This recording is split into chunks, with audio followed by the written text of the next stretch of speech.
गंगापूर तालुक्यातील डोमेगाव येथे गायरान जमीन प्रकरणाने नवे वळण घेतले आहे। गट क्रमांक 117 मधील सुमारे 25 एकर जमिनीचा 7 ऑक्टोबर 2022 रोजी फेरफार झाल्याचा दावा करण्यात येत असून ही जमीन 10 जणांच्या नावावर झाल्याचा आरोप ग्रामस्थांनी केला आहे।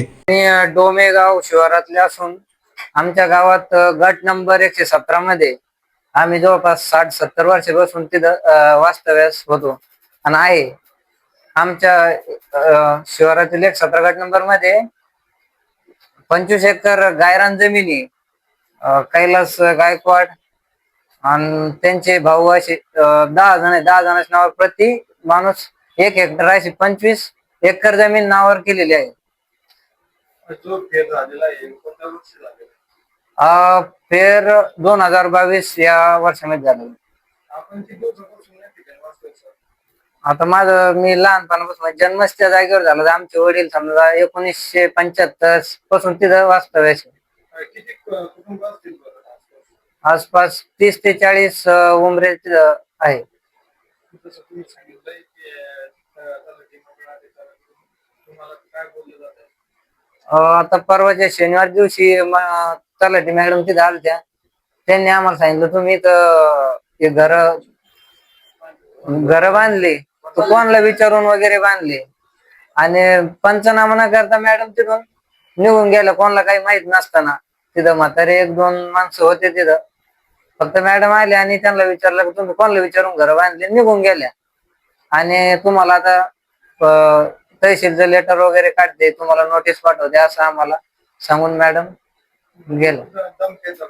हा मॅडम धमकी देऊ राहिले आम्हाला। संबंधित ज्यांच्या नावावर झालेली त्यांचं काय म्हणणं?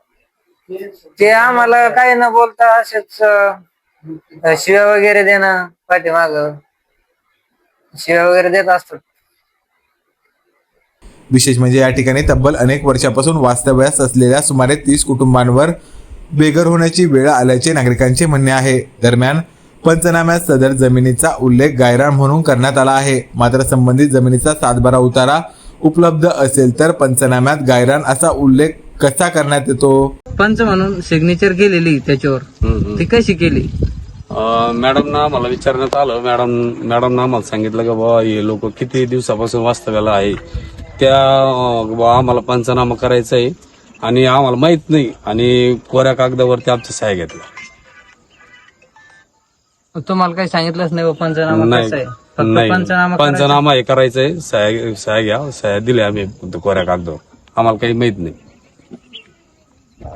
असा सवाल प्रसंगी उपस्थित करण्यात येत आहे। याशिवाय पंचनाम्यासाठी कोऱ्या कागदावर सह्या घेतल्याचा आरोपही करण्यात आला आहे। या संपूर्ण प्रकरणाची उच्चस्तरीय चौकशी करून दोषींवर कारवाई करण्याची मागणी नागरिकांसह शेतकरी नेते वाल्मिक शिरसाट यांनी केली आहे। आता या प्रकरणात प्रशासन कोणती भूमिका घेते याकडे तालुक्याचे लक्ष लागून आहे।